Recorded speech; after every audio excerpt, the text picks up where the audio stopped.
ሰላም ወደ ዛሬው ትልቅ ዳሰሳችን እንኳን በደህና መጣችሁ። ዛሬ የምንመረምረው ሐሳብ በጣም የሚገርምና ምናልባትም ትንሽ አእምሮን የሚፈታተን ነው። አዎ፣ ሐሳቡ የተወሰደው ከሪክ ዋረን The Purpose Driven Life ከተሰኘው መጽሐፍ 6ኛው ምዕራፍ ላይ ነው። መጽሐፉ እንዲህ ይላል፣ በዚህ ምድር ላይ የምንኖረው ሕይወት ጊዜያዊ ተልእኮ ነው። በጣም ትልቅ ሐሳብ ነው። ትልቅ ሐሳብ ነው። ያው ሁላችንም የሆነ ጊዜ ላይ እዚህ ቦታ በትክክል አልገባኝም ወይም የሆነ ነገር ጎድሎኛል የሚል ስሜት ይሰማናል። የዛሬው ውይይታችን የሚጀምረው ከዚህ ነው። ምናልባት ይሄ ስሜት፣ ይሄ እርካታ ማጣት ችግር ሳይሆን ወደ እውነተኛ ቤታችን የሚጠቁም ምልክት ቢሆንስ? እስቲ ዛሬ ይህንን እንመርምረው። በጣም አስገራሚ መነሻ ነው። ምክንያቱም ያው አብዛኛው የዘመናችን አስተሳሰብ የሚያተኩረው ይህንን የጎዶሎነት ስሜት እንዴት እንደምናስወግድ ነው። ልክ ነው። እንዴት እዚህ ምድር ላይ ሙሉ እርካታና ደስታ እንደምናገኝ ነው። ይሄ መጽሐፍ ግን ነገሩን ሙሉ በሙሉ ይገለበጠዋል። እርካታ ማጣትህ ችግር አይደለም፣ የፍጥረትህ ዲዛይን አካል ነው የሚለው። ልክ ወደ ቤትህ እስክትመለስ ድረስ ሙሉ በሙሉ ምቾት እንዳይሰማህ እንደተደረገ መንገደኛ ነህ የሚል ሐሳብ ነው የሚያቀርበው። እሺ፣ እንግዲያው ከመሰረቱ እንጀምር። ይሄ አስተሳሰብ የሚቆመው በሁለት መሰረታዊ እውነታዎች ላይ ነው። አዎ። የመጀመሪያው ከዘላለም ሕይወት አይነት አንጻር እዚህ ምድር ላይ ያለን ቆይታ የዓይነ ተኩሻ ያህል እንኳን አይደለም፣ በጣም አጭር ነው። ሁለተኛው ደግሞ ይቺ ምድር ራሷ የመጨረሻ መድረሻችን ሳትሆን ጊዜያዊ ማረፊያችን መሆኗ ነው። መዝሙር ላይ ንጉሥ ዳዊት የተናገረው ኃይለኛ ጸሎት አለ። አቤቱ በምድር ላይ ያለኝ ዘመን ምን ያህል አጭር እንደሆነ አስታውሰኝ ይላል። ሕይወቴም እንደ ጥላ ሽው ብላ የምታልፍ መሆኗን እንድገነዘብ አድርገኝ። ይሄንን እይታ በልብ ውስጥ መያዝ ግን ቀላል አይደለም። በጭራሽ ቀላል አይደለም። ምክንያቱም በዙሪያችን ያለው ነገር ሁሉ አሁንና እዚህ ላይ እንድናተኩር ነው የሚገፋፋን። ልክ ነሽ። የሚገርመው ግን ይሄንን ጊዜያዊነት መቀበል በስነ ልቦና ደረጃ ትልቅ ነጻነት ይሰጣል። እንዴት? ያው ዋናው ነጥብ ከምድራዊ ነገሮች መራቅ ወይም መጥላት አይደለም፣ ከነገሮች ጋር ያለንን ግንኙነት እንደገና መቃኘት ነው።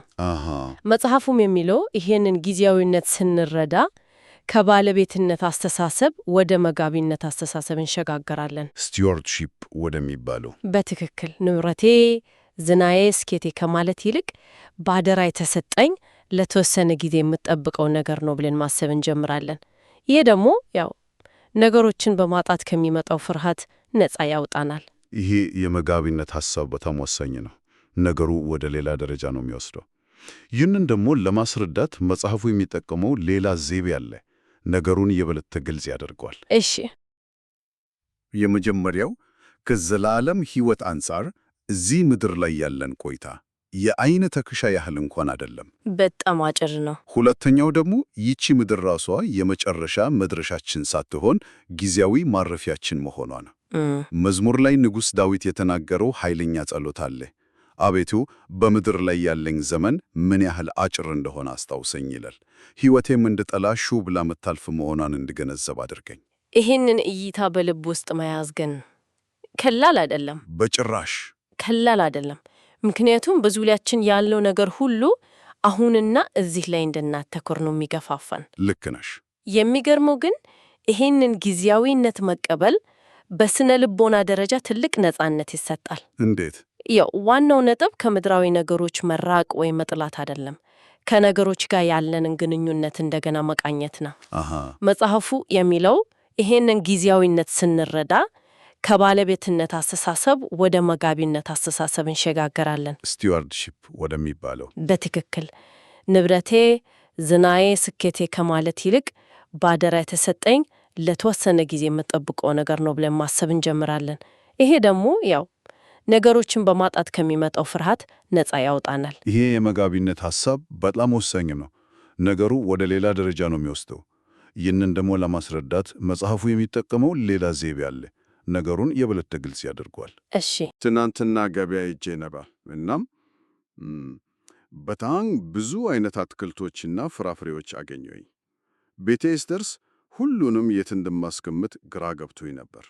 ዛሬ ጠዋት ወደ ሥራ ሲሄድ መንገዱ በጣም ተጨናንቆ ስለነበር ያው ትንሽ ዘግይቼ ነው ያደረስኩት።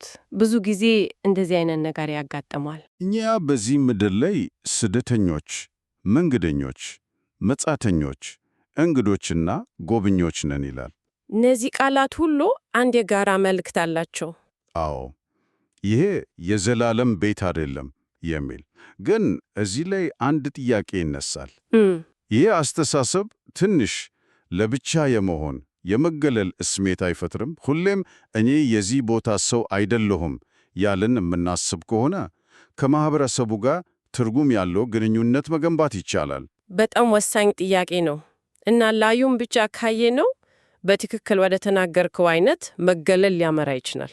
አዎ፣ እኛ እና እነሱ የሚል ክፍፍል በትክክል ግን መጽሐፉ ይህንን ጥያቄ የሚመልሰው በሌላ የበለጠ ኃይለኛ በሆነ ዘይቤ ነው። እሱም የአምባሳደርነት ሐሳብ ነው። አምባሳደር? አዎ፣ አምባሳደር በሌላ ሀገር የሚኖር የሀገሩ ወኪል ነው። ስራውን በአግባቡ ለመውጣት ደግሞ የዛን ሀገር ቋንቋ፣ ባህል፣ ሁሉንም ጠንቅቆ ማወቅ አለበት። ልክ ነው። ራሱን ከህዝቡ ካገለለ ተልእኮውን ይወድቃል። በቃ ስለዚህ የዚህ ቦታ ሰው አይደለሁም ማለት ከዚህ ቦታ ሰዎች ጋር ግንኙነት አይኖረኝም ማለት አይደለም። ይልቁንስ እዚህ ያለሁት የላከኝን መንግስት ለመወከል ነው ማለት ነው። ስለዚህ መገለል ሳይሆን ዓላማ ያለው ተሳትፎ ነው የሚያበረታታው። እንግዲያው ልዩነቱ በማንነት ላይ ነው ማለት ነው። እንደ ቱሪስት ዝም ብለህ የምታልፍ ሳትሆን እንደ አምባሳደር ሀገርህን ወክለህ የምትኖር ነህ። ይሄ ግልጽ ነው። ነገር ግን መጽሐፉ እዚህ ላይ በጣም ጠንካራ ሊያስደነግጥ የሚችል ቃል ይጠቀማል። አዎ፣ ከዚህ ዓለም እሴቶች ጋር መስማማትና ማመሳሰልን ሲገልጽ መንፈሳዊ መንዝር ይላሉ። ይህ እጅግ ከባድ አገላለጽ ነው። ለምን እንዲህ አይነት ቃል አስፈለገው? የቃሉ ስምዚመ የሁኔታውን አሳሳቢነት ለማሳየት ነው። ያው የአንድ አምባሳደር ትልቁ አደጋና ክህደት ጎይንግ ኔቲቭ እንዲባለው ነው። ማለቴ የተመደበበትን ሀገር በጣም ከመውደዱ የተነሳ የገዛ ሀገሩን ማንነትና ታማኝነት ሲረሳ ማለት ነው። ያኔ የላከውን ንጉሥ ከመወከል ይልቅ የቀድሞ ጠላቱን እሴቶች ማራመድ ይጀምራል። ዋው! መንፈሳዊ ምንዝር የሚለው ቃል ይህንን ክህደት ነው የሚገልጸው። በሁለቱ መንግስታት በእግዚአብሔር መንግስትና በዓለም መንግስት መካከል ያለው የእሴት ልዩነት የሰማይና የምድር ያህል ነው። ለምሳሌ አንዱ ትህትናን ሲያስተምር፣ ሌላኛው ኩራትን ያበረታታ። አንዱ ይቅርታን ሲያጎላ፣ ሌላኛው በቀልን ያጠንቃል።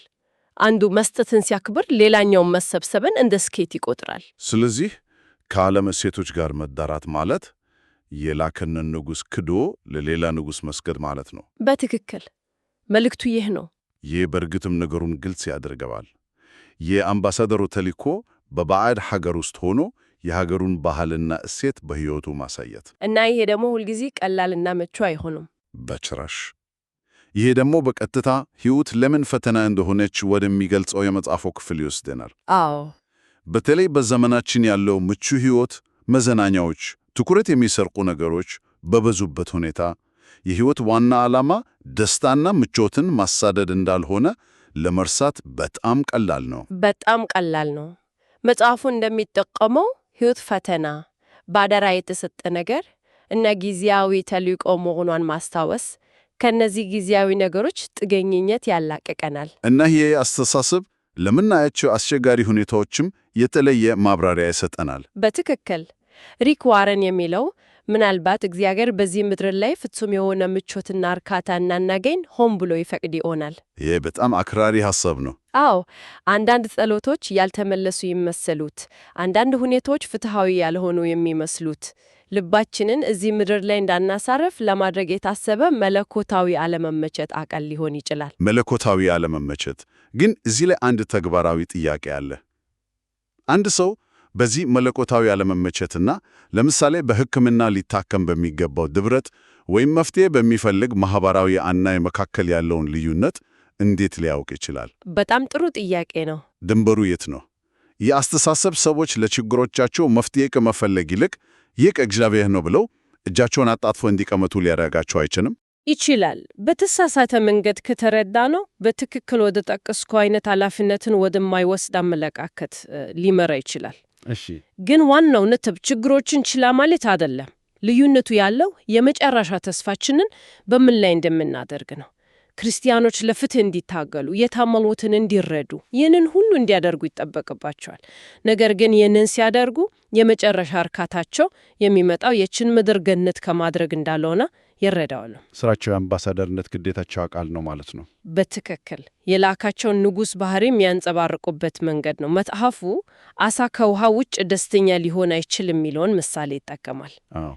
ልክ እንደዛው የሰው ልጅም ከተፈጠረለት ዘላለማዊ ቤት ውጭ ሙሉ እርካታን በፍጹም ሊያገኝ አይችልም፣ ምንም ያህል ይህንን ጊዜያዊ ኩሬ ለማስዋብ ይጠር። ማለት የምናደርጋቸው ነገሮች ሁሉ አስፈላጊ ናቸው፣ ነገር ግን የመጨረሻው መድረሻችን አይደለም። ይሄ ደግሞ ስኬት ብለን የምንጠራውን ነገር ትርጉሙ ሙሉ በሙሉ ይገለብጣል። ሙሉ በሙሉ በዓለማችን ውስጥ ስኬት የሚለካው በሀብት፣ በዘና፣ በስልጣን ነው። ይህ መጽሐፍ ግን ፍጹም የተለየ የመለኪያ መስፈርት ነው የሚያቀርበው። እሱም ታማኝነት ነው። እውነተኛ ስኬት የሚለካው በውጤት ሳይሆን በታማኝነት ነው። በምድር ላይ ምን ያህል አከማቸው ሳይሆን በተሰጠህ ጊዜያዊ ተልእኮ ምን ያህል ታማኝ ነበርክ የሚለው ነው ወሳኙ። ይህንን ስናስብ በታሪክ ውስጥ የምናደንቃቸው ብዙ ሰዎች በዓለማዊ መስፈርት ያልተሳካላቸው ነበሩ። በትክክል ሐዋርያው ጳውሎስ ሕይወቱን ሙሉ ሲያገለግል ኖሮ መጨረሻው እስር ቤት ውስጥ በሰማዕትነት መሞት ነበር። መጥምቁ ዮሐንስ፣ ኢየሱስ ከሴቶች ከተወለዱት የሚበልጠው የለም ያለው ሰው አንገቱ ተቀልጦ ነው የሞተው። በዓለም ዓይን ሲታዩ ተሸናፊዎች ናቸው። ይህ ማለት በአንድ ቢሮ ውስጥ በታማኝነት ለዓመታት የሠራ ማንም ስሙን የማያውቀው ሰው፣ ነገር ግን ሥራውን እንደ እግዚአብሔር ተልእኮ የቆጠረ በዓለም ታዋቂ ከሆነውና በቢሊየን ከሚቆጠር ገንዘብ ካለው ሰው የበለጠ ስኬታማ ሊሆን ይችላል ማለት ነው። በትክክል ዋናው ቁም ነገር ያለው እዚህ ላይ ነው። ያው በጊዜያዊ እና በዘላለማዊ እሴቶች መካከል ያለው ልዩነት ይህ ነው። ሲኤስ ሉዊስ በአንድ ወቅት ዘላለማዊ ያልሆነ ነገር ሁሉ ለዘላለም ከንቱ ነው ብሏል።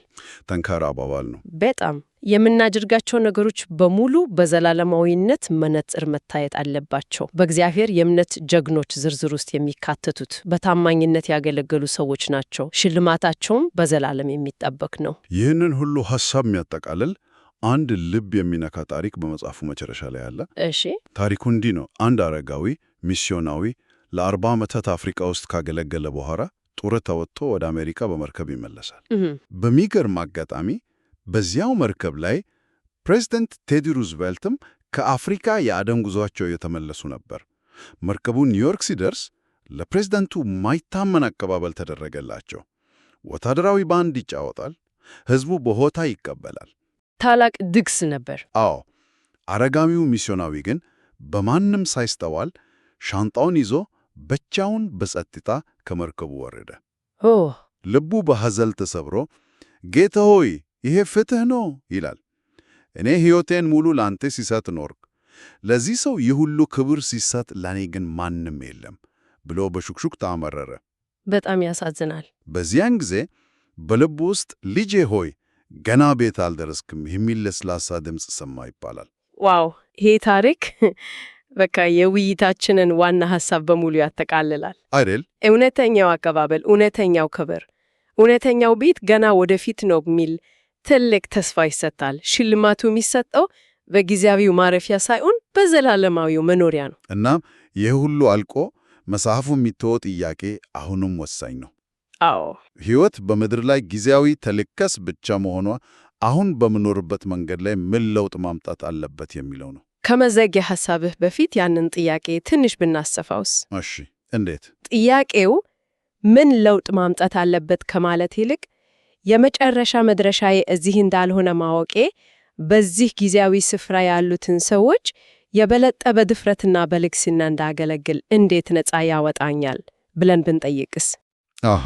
ምክንያቱም የዘላለም ዋስትና ሲኖረ በጊዜያዊ ዓለም ውስጥ የምትወስዳቸው ሪስኮች ይቀንሳሉ።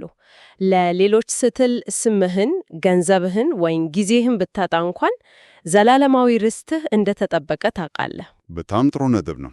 ጥያቄውን ካሉታዊ ምን ልተው ወደ አውነታዊ ምን ላድርግ ይቀይረዋል። በትክክል። እንግዲህ በዚህ ሐሳብ ውይይታችንን እንዝጋ። እንደ አምባሳደር የባዕድ አገርን ፈተና ከመሸሽ ባለፈ የላከንን ሀገር እሴቶች ለመወከል በዚህ ሳምንት ልንወስደው የምንችለው አንድ ተጨባጭና እውነታዊ እርምጃ ምንድን ነው? ይህንን እያሰላሰልን የዛሬውን ጥልቅ ዳሰሳችንን እናብቃ።